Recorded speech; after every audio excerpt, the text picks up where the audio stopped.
Hello and welcome to another video about the construction of Heaton Lodge Junction Phase 2. Now I'm stood in front of the concrete factory building, which is the second one of 6.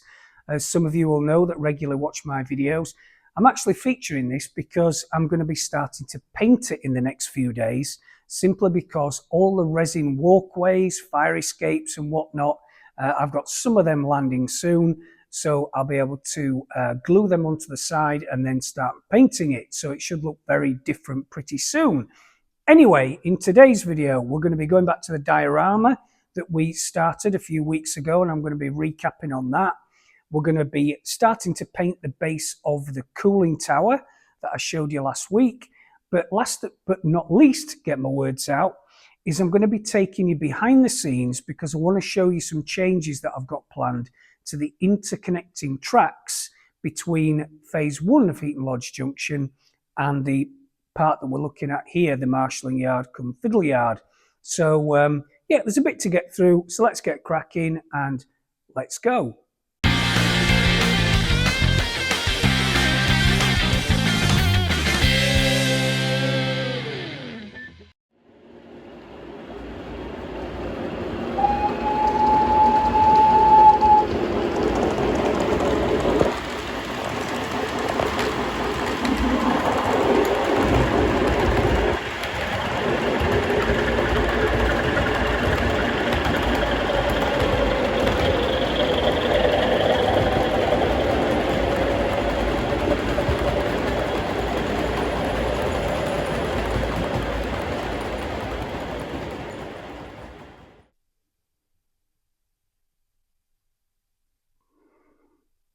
As the name says, here we are at Phase 1 of Heaton Lodge Junction, and one of the two cooling towers sat on the floor, which as you can see is nearly touching the roof. So once it's on the layout, as I said last week, it won't be going in here, but it will be going out with the layout happily when it goes to exhibition halls. But I can just imagine the traumatized faces of exhibition managers when they see the steam starting to come out the top.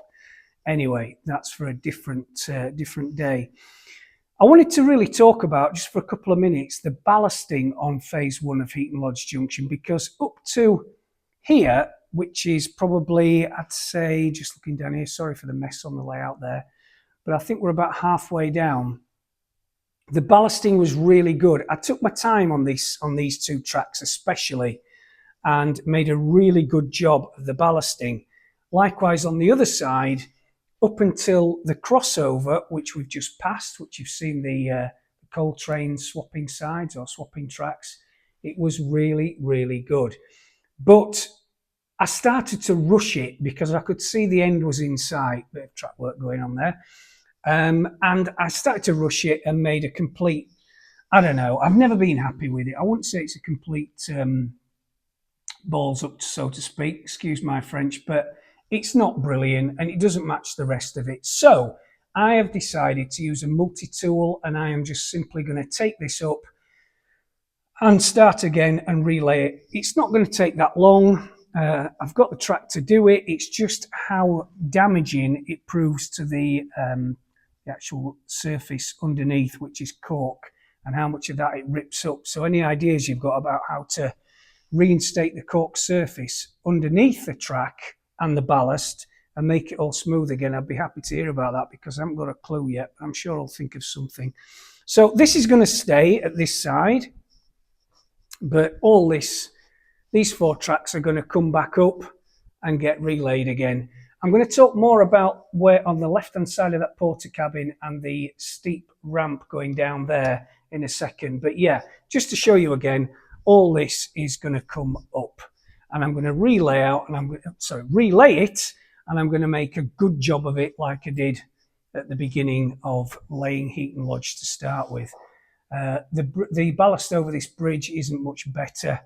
Never been happy with it, and I suppose it's a lesson learned, because once you get near to completing your layout, don't start rushing, because you will always regret it. And in fact, it's always been a bit of a bug to me. So I'm going to take the bit between the teeth and redo it again. So there we go. Let's just dip over to the other side, because there's something I want to show you there too. But before we do nip over to the other side, just let me touch a bit on the wiring on Heaton Lodge Phase 1, not 2, Phase 1. And this, as you can see, is absolutely meticulous. In fact, the chap that wired Phase 1 of Heaton Lodge Junction, Frank, works for White Rose Baseboards up in Beedale in North Yorkshire. And he used to work for the RAF wiring aircraft, and you can probably tell because it is absolutely meticulous. When you compare it to the other side, which is what I wired, and it looks like I've dropped a grenade in a wiring factory. It looks absolutely terrible. So well done, Frank. I wish I could match your wiring. But let's move on, because I just want to show you what I just mentioned, which is that gradient which I'm going to be amending.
So as we go past the cottage, which is about, I'd say it's about 2/3 of the way up. Again, this is the track I've just shown you before, which is going to come up and get relaid.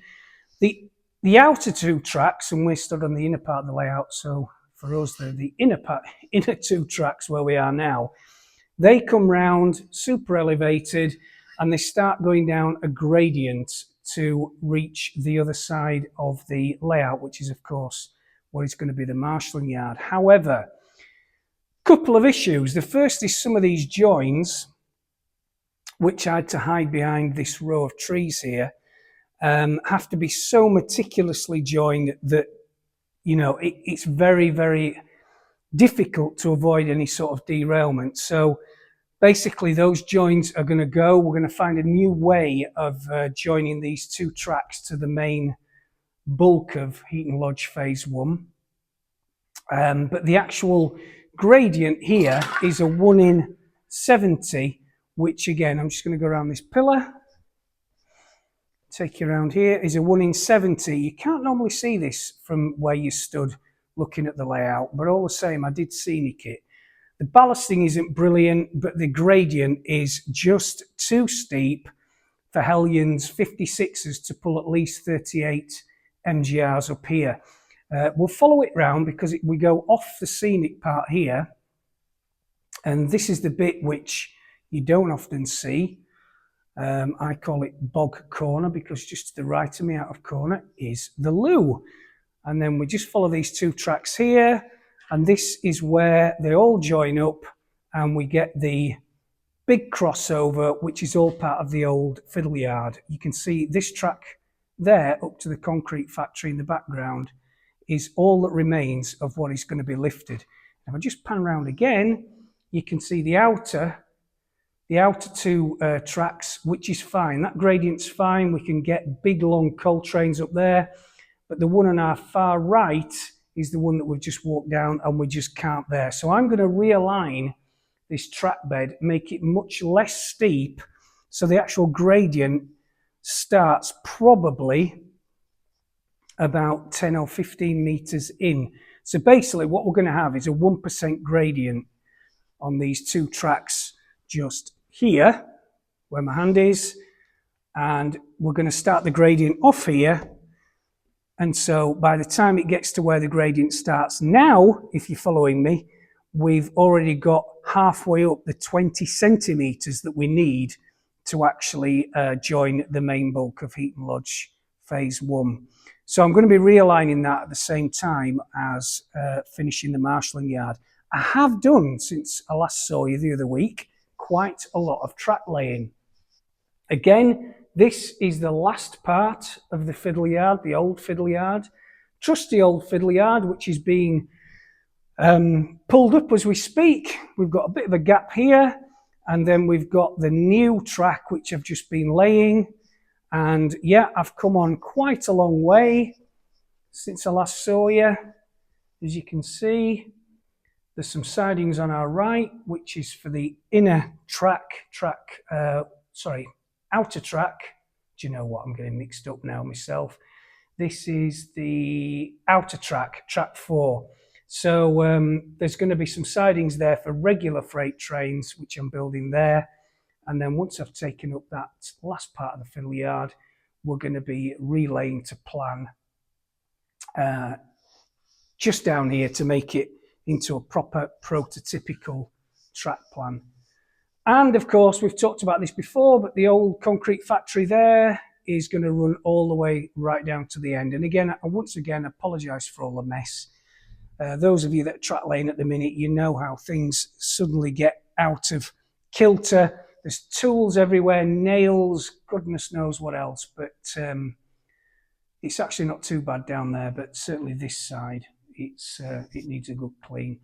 Also, while we're at this side, just wanted to show you an update on Healey Mills shed. Now, what we did the other week, you remember, with the girder bridge and that water feature, this is where the shed starts on these lowered 2 carts there. And the reason for that is because Steve Smith of Railway Laser Lines is building Healey Mills onto a baseboard which is 150 millimetres thick. So that is exactly what those carts have been lowered by, so it will sit flush with the board next to it.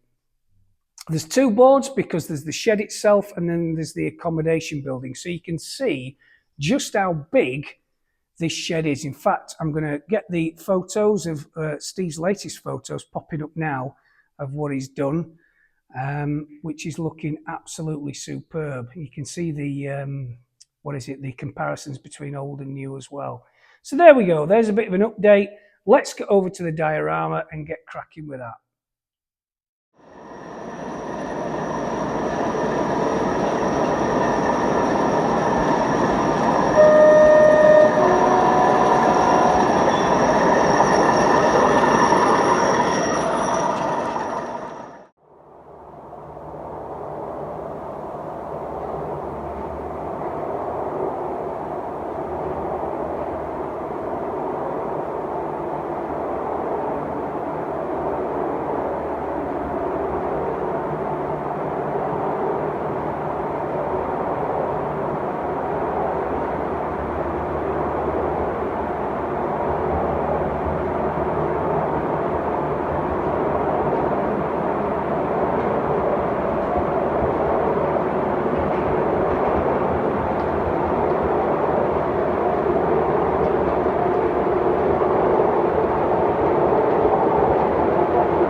Right, let's get back to our diorama that we were working on a few weeks ago. So for those of you that have just joined us in the last few weeks, basically what I'm doing here is the extension, which of course is all the way up there. I'm just taking a small 12-foot long, or 12-foot wide rather, by 8-foot long section of this new extension, and I'm just going to completely scenic it up to the same standards as what you've seen on Heaton Lodge Phase 1.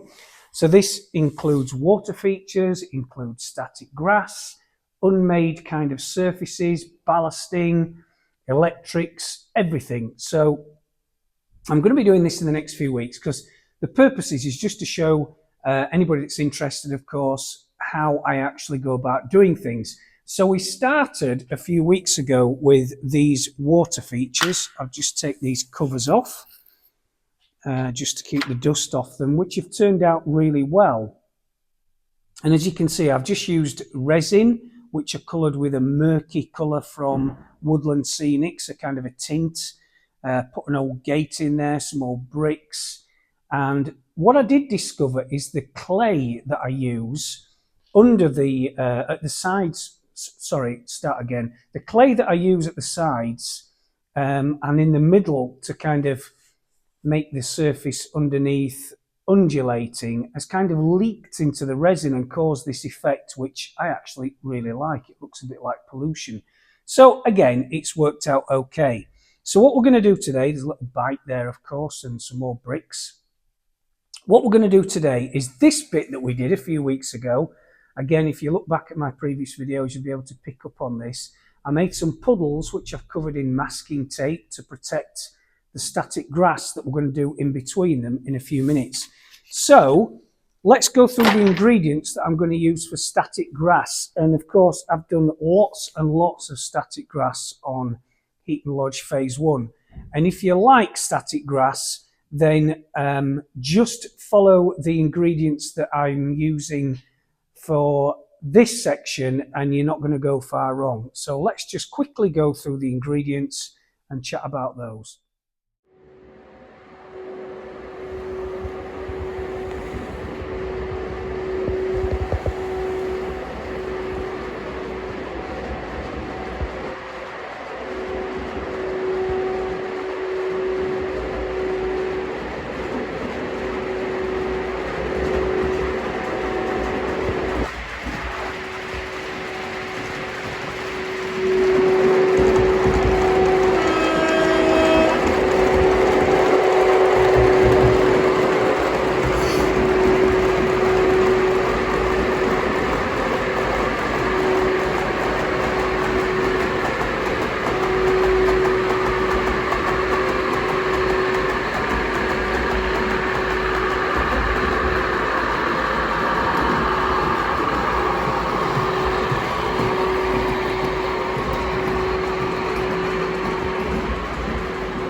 Okay, let's talk briefly about the static grass, because as some of you will know, in fact a lot of you will know that have followed my videos, I always use the same combination of static grass to make the grass, which I did so on Heaton Lodge Phase 1. And in fact, thinking about it, I used the best part of 3 bin liners full, which was sent by Mini Nature, bless them, in Germany in the end, because I think they got sick of sending it in small bags. Anyway, it's simply a combination of 2 shades. It's the, let's have a think now, it's the late fall and it's the beige. And I mix them both together in 50-50 combinations. You can just mix it together with your hand like that. And then, oopsie daisy, I made a mess there already. And then we put it in the static grass applicator and it gives you a really good, very, very realistic combination of kind of between summer and winter. Not only that, it just looks the part, because I must have spent months looking at combinations of grass before I hit upon this particular combination. So we're going to use that combination. We're also going to use our old friend, the Tremendous Earth Powder, which you can get from Tremendous online. Again, I've said this before too. You can also use ground up earth from your garden, which I smash up with a rolling pin, dry on a baking tray. But this is critical, this ingredient. I can't stress it enough to make your static grass look really, really good. And we're going to go over here now and we're going to do this part between the tracks. These are puddles, which we did in a previous video, which I've just covered with masking tape to protect them.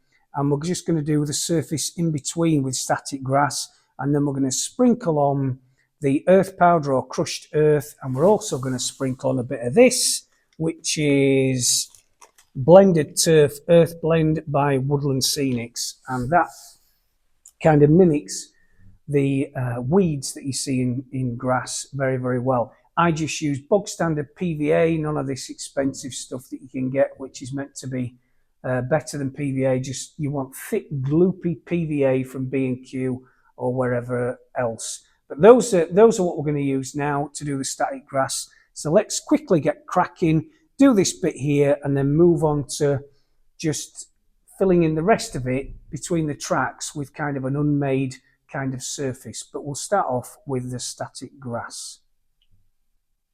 So first job, we're just going to paint on some PVA, nice thick layer.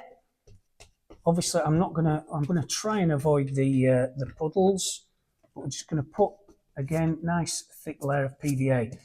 I used PVA all the way through constructing Heaton Lodge Phase 1.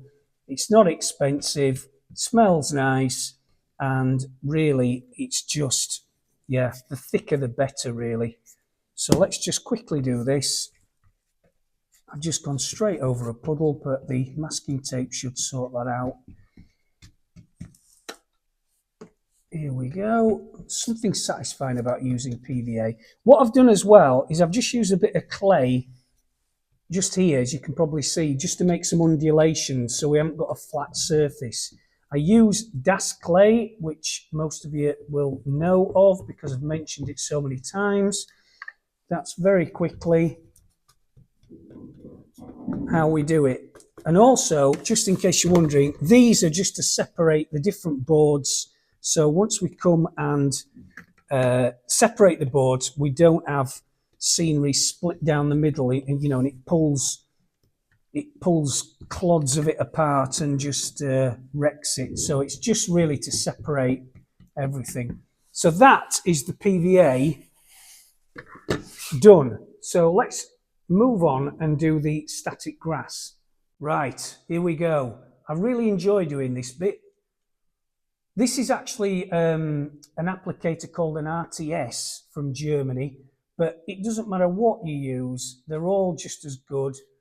I usually use a knock one, to be honest, but you can already see, I'll come in close in a minute with the camera, but you can already see that this is going on really, really well.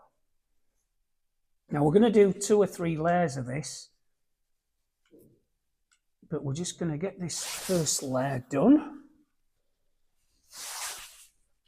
I think it's a bit short as our little lead, but not to worry. Pull that out, just move it down a bit, I think. Oh God. Hang on a second. Let's use 2 hands. Okay, that's better. I love the colour of this. Again, it looks like winter grass. It's just the sort of colours you'll see really just near, sorry, I'm just trying to do 2 things at once. It's the sort of colour you'll see in any kind of season. And when we sprinkle on the, that'll do for the first layer. When we sprinkle on the earth powder, you'll see it take on another, it'll go a little bit darker. Now I'm going to come in with the thing, with the camera in a minute thing. This is the crushed earth. And this gives it that matte appearance that's really, really important. I've completely covered those puddles, haven't I? Goodness me, they've absolutely disappeared. But not to worry, because I will find them, pull the masking tape off at the end, and then we'll see how it all looks. But even that doesn't look too bad. Okay. You see what I mean with this crushed earth? It fills all the gaps between the blades, and it makes such a difference. If you don't use it, to me, your static grass is going to suffer as a result. So that is the first layer. I'm just going to move the camera and just show you close up where we are. One sec. Okay, so here we are with the camera off the tripod. That is literally, what was it, 3 minutes? Very short grass, but we're going to put another layer on now. So I'll put you back on the tripod. We're going to spray some matte varnish on, which I forgot to mention in the ingredients. Just spray matte varnish, and we're going to do another layer next. Let's just see how quickly we can do it. Right, so I'm going to spray on some matte varnish. This is just, I get this online. It's, Rust-Oleum Crystal Clear matte varnish, and it just acts as like a layering glue, I suppose. I find it works really well. I like the smell of it as well. And then we're going to do another layer on top of this. I spray enough so you can see the little globules of matte varnish on here. There we go. Right, let's just do another one. Again, I'm going fast on purpose because I want to see how quickly we can do this, given... Oh, crikey, this has just come off now. 1 second. There we go. Right, let's do another layer.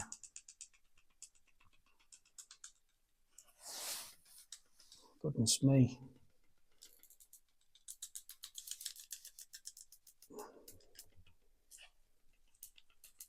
You can see it coming out there. Oops. Let's just put some more grass in. Excuse me a minute. Put that back on. Put our little thing back in there. Let's try again. Oops. Do you know what? Just having one of those days today. I need to keep that in there, that there. God. Try again. And now my things come off. Oh dearie me, it's one of those days, as I've said.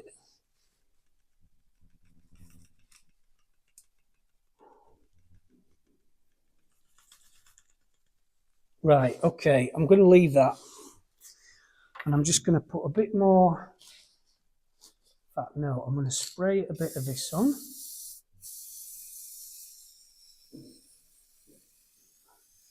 More matte varnish. Let's put a bit more of our earth powder on. Now that's better.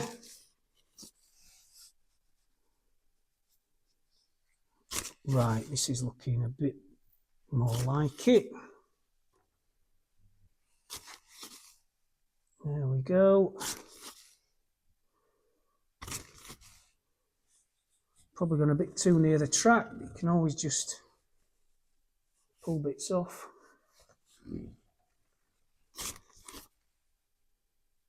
Right, that's loads better.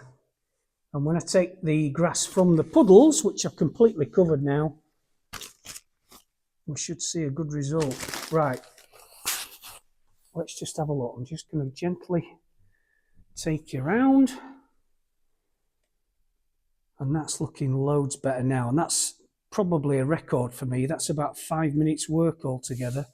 We'll just put some more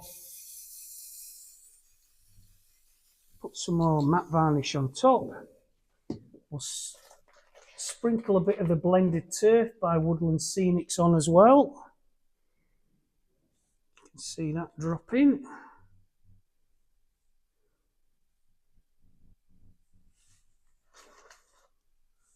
There we go.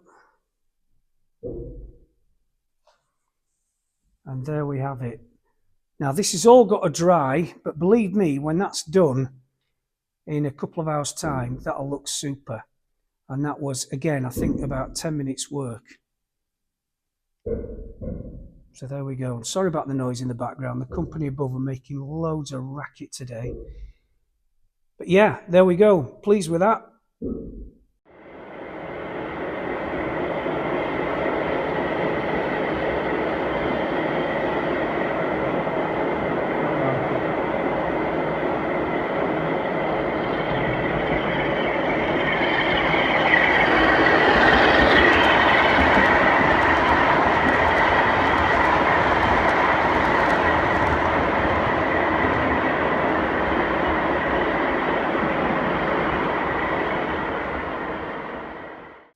So that's it again for this week. Thanks again for watching. If you could like and subscribe as ever, that would be most appreciated.